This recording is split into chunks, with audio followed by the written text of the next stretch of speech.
తల్లిదండ్రులు తమ రెక్కల కష్టం మీదనే తమ పిల్లలను ఉన్నత చదువులు చదివించాలని చెప్పేసి అనుకుంటుంటారు. ప్రభుత్వంపై నమ్మకంతోనే హాస్టళ్లలో పెట్టి ఉన్నత చదువులు చదివించడానికి తల్లిదండ్రులు చూస్తూ ఉంటారు. ప్రస్తుతం మనం కర్నూలు జిల్లా సిబెలగల్ మండలంలో ఉన్నటువంటి డాక్టర్ బిఆర్ అంబేద్కర్ పాఠశాల దగ్గర ఉన్నాం. అసలు ఈ పాఠశాలలో నెలకొన్న సమస్యలు ఏంటి తెలుసుకునే ప్రయత్నం మనం ప్రస్తుతం సిబెలగల్ బిఆర్ అంబేద్కర్ గురుకుల పాఠశాలలో అయితే ఉన్నాము. గత 2 సంవత్సరాలుగా ఇక్కడ ఉన్నటువంటి పాఠశాల పూర్తిగా శిథిలావస్థకు చేరుకునింది. అయితే ఇక్కడ ఉన్నటువంటి విద్యార్థుల సమస్యల పైన ఏ ఒక్కరు కూడా పట్టించుకునే పాపనము లేదు. అయితే రాష్ట్ర వ్యాప్తంగా ఇక్కడ ఉన్నటువంటి ప్రభుత్వాలు ఏదైతే ఉన్నాయో విద్యకు పెద్దపీట వేస్తామని చెప్తా ఉన్నారు. అయితే 2 సంవత్సరాల నుండి ఇక్కడ పూర్తిగా శిథిలావస్థకు చేరుకున్న మనం భవనాలను అయితే చూస్తున్నాం.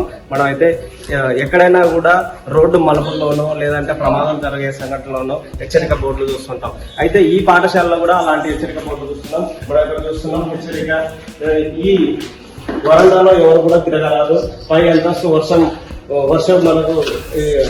వర్షం మనకు తడిచి పడిపోయే అవకాశం ఉందని చెప్పేసి మనకు ప్రిన్సిపల్ గారు అయితే ఈ హెచ్చరిక బోర్డు కూడా జారీ చేయడం జరిగింది. విద్యార్థులు అంటే ఇక్కడ ఎవరు కూడా ఈ మొదటి అంతస్తులో ఎవరు కూడా విద్యార్థులు ఎవరు రావద్దండి అని చెప్పేసి హెచ్చరిక బోర్డు పెట్టడం జరిగింది. అదేవిధంగా మనం చూస్తున్నాం పై పెచ్చు ఏదైతే ఉందో పూర్తిగా ఇక్కడ ఉన్నటువంటి పెచ్చులు ఊడిపడి కింద పడి పోయాయి. అదే ఇక్కడ చూస్తున్నాం మనం ఇక్కడ ఉన్నటువంటి మొదటి అంతస్తు పైన పూర్తిగా పెచ్చులు పడి ఇనుప రాడ్లు అయితే తేలడం జరిగింది.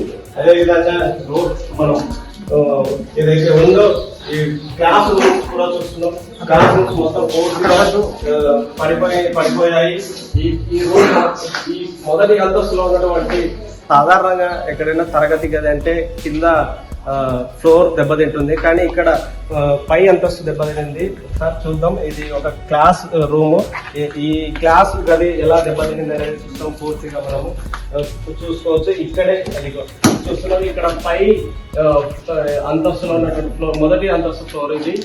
పై స్లాబ్ మొత్తం పెచ్చులుగా ఊడిపోయి కడ్డీలు మొత్తం కిందికి వాలి ఉన్నాయి. అయితే ఇది చాలా ప్రమాదకరము. ఇక్కడ వర్షం పడినప్పుడు పై అధికారులు ఎవరైతే ఉంటారో విద్యార్థులను సురక్షిత ప్రాంతాలకు తరలించాలని చెప్పేసి ఇక్కడ ఉన్నటువంటి ప్రిన్సిపాళ్లకు హెచ్చరికలు చేస్తూ ఉంటారు. అయితే ఈ హెచ్చరికలు చేసేటప్పుడు విద్యార్థులను ఎక్కడ ఉంచాలి, ఎలా ఉంచాలి అని చెప్పేసి ప్రిన్సిపాల్ చాలా అప్రమత్తంగా ఉండి పై అధికారులకు ఎప్పటికప్పుడు తెలియజేస్తూ ఉంటారు. ఇక్కడ వర్షం పడిందంటే విద్యార్థులను ఎక్కడ ఉంచాలి అనేది పెద్ద సమస్యగా మారిపోతుంది. గురుకుల పాఠశాల ఏదైతే మనం చూస్తున్నామో గ్రౌండ్ ఫ్లోర్ లో మొత్తం తరగతి గదుల్లో నిర్వహిస్తుంటాం. ఇప్పుడు ప్రస్తుతం మనం మొదటి అంతస్తులో ఉన్నాం. మొదటి అంతస్తు మొత్తం తరగతి గదులు మొత్తం అంటే వర్షపు నీటికి వర్షపు పడినప్పుడల్లా నీళ్లు నిలిచిపోయి ఇక్కడ ఉన్నటువంటి తరగతులు మొత్తం పూర్తిగా శిథిలావస్థకు చేరుకుంది. ఇప్పుడు మనం చూస్తున్నాం ఈ శిథిలావస్థకు చేరుకున్నటువంటి మొదటి క్లాస్ రూమ్ ఏదైతే ఉందో మొత్తం ఊడిపై కింద పడింది. కొంత భాగం ఏదైతే ఉందో ఊడి అలానే వేలబడుతూ ఇనుప చువ్వలు కనిపిస్తున్నాయి. అదేవిధంగా మనం ఏదైతే ఉందో ఈ క్లాస్ రూమ్ లో మొత్తం పడినటువంటిది మన కింద మన విజువల్స్ లో చూస్తున్నాం. అయితే ఈ పడిన ఏదైతే ఉందో ఈ క్లాస్ రూమ్ అంటే కింద పడినటువంటి భాగం మొత్తం కిందనే పడి ఉంది. మిగతా భాగం కొద్దిగా వెనబడి ఉంది. అయితే కింద తరగతి గదులు ఏదైతే నిర్వహిస్తున్నామో తరగతులు ఏదైతే జరుగుతున్నాయో ఆ తరగతి గదిలో చదువుతున్న విద్యార్థులు బిక్కుమనవంటూ కాలం వెల్లదీస్తున్నారు. ఈ పడిపోయిన ఏదైతే స్లాబ్ ఉందో ఆ వ్యర్థ పదార్థం మొత్తం కూడా బయటికి తరలించి ఉన్నటువంటి తరగతి గదులైనా సురక్షితంగా కాపాడాలని చెప్పేసి విద్యార్థులు కోరడం జరుగుతుంది. అంబేద్కర్ గురుకుల పాఠశాల మరియు కళాశాల ప్రిన్సిపల్గా నేను పనిచేస్తున్నాను. గత 4 నెలల నుంచి నేను ఇన్ఛార్జ్ ప్రిన్సిపల్గా తీసుకోవడం జరిగింది. మరి ఈ స్కూల్ బిల్డింగ్ యొక్క పైకప్పు 21వ సంవత్సరంలో వర్షాల వలన కూలిపోవడం జరిగింది. దాని రిపేర్స్ కొరకు అధికారులను మరియు ఎమ్మెల్యే గారిని కేడీసీసీ చైర్మన్ విష్ణువర్ధన్ రెడ్డిని కలిస్తే దాదాపు 1 కోటి రూపాయలు శాంక్షన్ చేయించి నిన్ననే కాంట్రాక్టర్ గారిని కూడా పిలిపించి త్వరలో మొదలు పెట్టేసి ఆ పనులను పూర్తి చేస్తామని చెప్పారు. అదేవిధంగా మైనర్ రిపేర్స్ కొరకు 38 లక్షలను కూడా శాంక్షన్ చేయించారు. అవి కూడా త్వరలో పనులు పూర్తి చేయిస్తామని తెలియజేయడం జరిగింది. నా పేరు వెంకటేష్. ఇక్కడ కూడా మా పిల్లలు ఉన్నారు, కానీ ఇక్కడ పిల్లలకైతే మటుకు రూమ్స్ కానీ కంపౌండ్లు కానీ ఏవి అనుకూలత అయితే లేవు. ఇవి ఈ గవర్నమెంట్ అన్నా పోయిన గవర్నమెంట్ పోయింది, చేద్దాం అన్నారు. ఈ గవర్నమెంట్ కనీసం పట్టించుకోవడం లేదనుకుంటున్నా. ఇప్పటికైతే ఈ గవర్నమెంట్ కూడా పట్టించుకుంటే బాగానే ఉంటుంది. పిల్లలకైతే 2-3 పిల్లలకు కూడా సర్పాలు అయితే పుట్టినాయి, అయినా కానీ చర్య తీసుకోవడం లేదు. అవి ఏం జరుగుతుంది ఏం కాదు అనేది కూడా పట్టించుకోవడం లేదు. ఏదో జరుగుతుంది అనేది అట్టే ఉన్నారు. కానీ ఇదైతే గవర్నమెంట్ చర్య, ఈ ప్రభుత్వంలో గవర్నమెంట్ చర్య తీసుకుంటే బాగుంటుంది. గదులు పడిపోయి 2 సంవత్సరాలు గదులు కూడా పడిపోయాయి, కారుతున్నాయి కూడా. చాలా ఘోరంగా ఉంది పిల్లల పరిస్థితి. మేము చూస్తున్నాము, పేరెంట్స్ వస్తున్నాము, చూస్తున్నాం, పాతున్నాం, అంతేగాని మేము ఎవరు ముందుకు రాకున్నారు. ఇదైతే వాస్తవం. ప్రహరీ కూడా లేదు, కంపౌండ్ కూడా ఇంపార్టెంట్ కంపౌండ్ లేదు. ఈ విష స్వరూపాలకు అదే కారణము.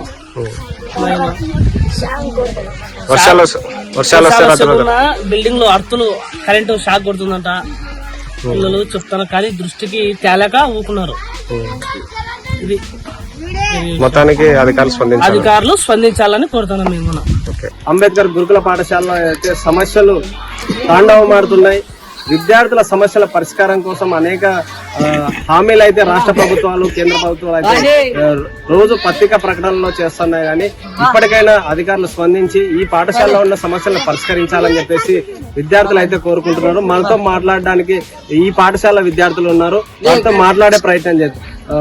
తమ్ముడు చెప్పండి, మీ పాఠశాల ఎలాంటి సమస్యలు ఉన్నాయి? ఈ పాఠశాలకి కాంపౌండ్ వాల్ లేదు, అలాగే క్లాస్ రూమ్స్ సరిగ్గా లేవు. ఫస్ట్ వచ్చినప్పుడు ఇక్కడ కాంపౌండ్ వాల్ లేకుండా క్లాస్ రూమ్స్ లేకుండా సార్ వాళ్ళందరూ ట్రై చేస్తున్నారు రిపేర్ చేయడానికి. హెడ్ ఆఫీసర్స్ వాళ్ళు వచ్చినారు, అయినా ఏం జరగలేదు. 6th లో నుంచి నేను ఇక్కడనే ఉన్నా, అన్ని చూస్తూనే ఉన్నా, కానీ ఏం జరగకుంటున్నాయి. 5th లో నుంచి ఉన్నాను సార్, కానీ ఏం జరగకుంటున్నాయి.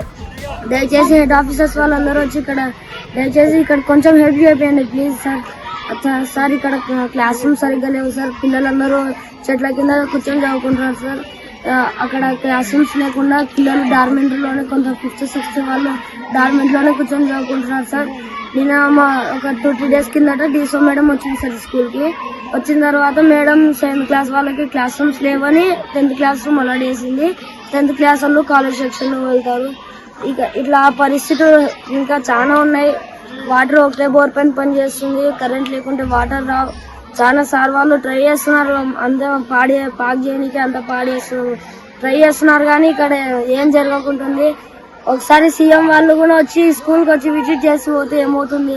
సెక్రటరీ వాళ్ళు వస్తున్నారు, డిసిఓ, ఎంబీఓ అందరు వస్తున్నారు.